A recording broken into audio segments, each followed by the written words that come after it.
सांगर प्रेमिका सह शारीरिक संपर्क रखिबारु सांग को करिला हत्या। यौन लालस दे सांग को करिला हत्या। 27 डिसेम्बर सकाळे शाहदेव खुंटार police Baleshwar hotel Swaraj room number 502 रु गोटे 36 वर्ष युवकर मला शरीर बाहर करिथिला पुलिस, जार ना थिला आकाश। आकाश को हत्या करिथिवा हत्याकारी माने केही बाहर लोक नथिले, बरम तार पिला दिनर सांग एवं सांगर प्रेमिका थिला। गोटे सांग है आ गोटे सांगर केमिति जीवन नहीं पारी थिला। कुहा जाए दुनिया रे सबु संपर्क धोखा दे पारिबो, किंतु केबे सांग धोखा दे पारिबो नहीं। हेले आज सेही सांग ही गोटे सामान्य महिला पई सांगर जीवन नहीं जाइथिला। आउ एही हत्यार मुख्य कारण थिला सांगर प्रेमिका सह होटेल भितरे फिजिकल रिलेशन रखिबा को चेष्टा करिथिला। आसंतु एही वीडियो रे पूरा टिकनिकी जानिबा काहेकि आकाश को हत्या करिथिले एवं केमिति खुलासा हेइथिला एही केसटी। 25 डिसेम्बर को आकाश महांत एवं रामचंद्र सिंह आउ ता प्रेमिका जेमामणि सिंह बालेश्वर होटेल स्वराज रे गोटे फैमिली रूम बुकिंग करथिला। रूम नंबर थिला 502। आउ एही रूम टी बुकिंग करिबा पूर्वरु होटेल रो कर्मचारी माननकु रामचंद्र सिंह रो आधार कार्ड एवं जेमामणि रो आधार कार्ड, आकाश निज आधार कार्ड देवा सह ता सान भाई रो आधार कार्ड एवं निज स्त्री रो मध्य आधार कार्ड दाखल करिथिला होटेल रे। तापरे सेमाने रूम भितर को प्रवेश करिथिले, किंतु ता पर दिन रूम चेकआउट करिबा पूर्वरु जेमामणि सिंह एवं रामचंद्र सिंह होटेल रु फेरार हो जाइथिले। किछि समय गला परे होटेल रो कर्मचारी माने रूम पाखकु जाई सेमान को देखिबा को मिलिथिला रूम भितरे आकाश रो मला शरीर पडिछि।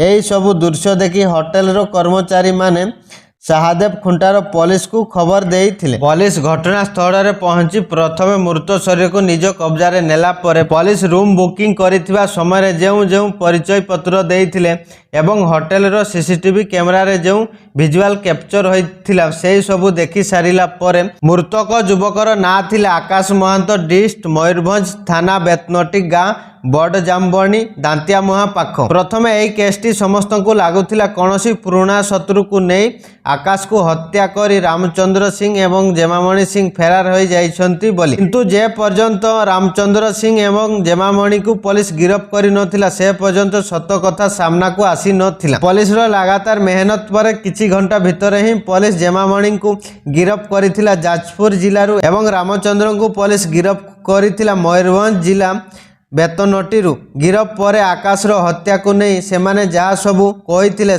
से सबू कथा को शुणी समस्तंकर पाद तड़ू माटी खसी जाइथिला। पुलिस रो रिपोर्ट अनुसार जेमामणि सिंह एवं रामचंद्र सिंह उभय प्रेमिका एवं प्रेमिका थिले। तांकर प्रेम संपर्क बहुत आगरू थिला।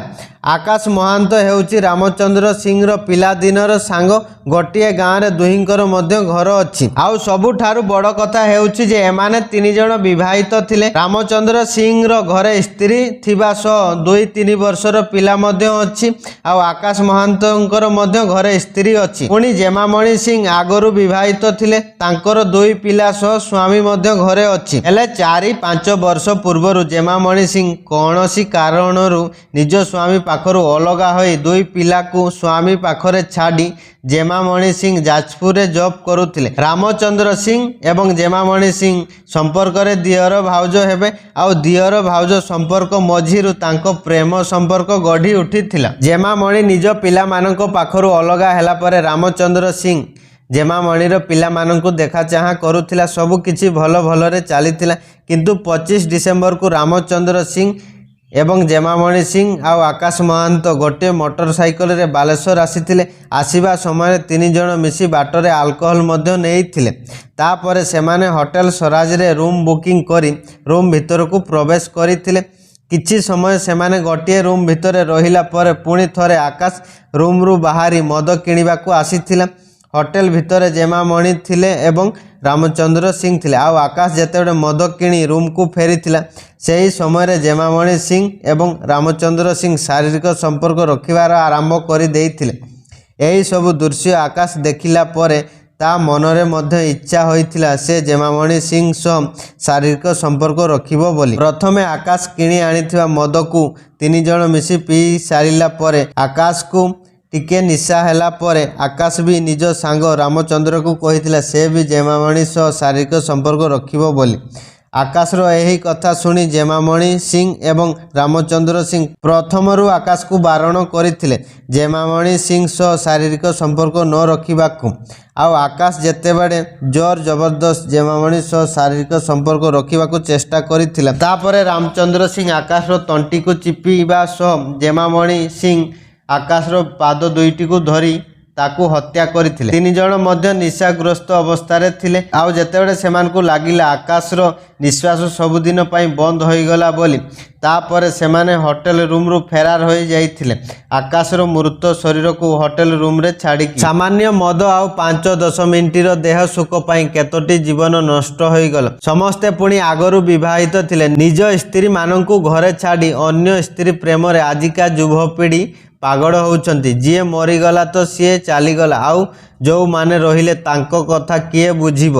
ଆକାଶର ବୁଢ଼ା ମା ବାପା କଥା କିଏ ବୁଝିବ? ନା ଆକାଶର ସ୍ତ୍ରୀ କଥା ଏବେ କିଏ ବୁଝିବ? ଯବାନ ପୁଅକୁ ହରାଇ ବାପା ମାଙ୍କୁ କେତେ କଷ୍ଟ ହୋଇଛି ସେଇ କଥା କେବଳ ଆକାଶର ବାପା ମା ହିଁ ଜାଣିଛନ୍ତି। ଆପଣମାନେ କହିବେ ଏଇ କେସ୍ରେ ଭୁଲ କାହାର ଥିଲା? ମଦ, ନାରୀ ଏବଂ ସାଙ୍ଗର।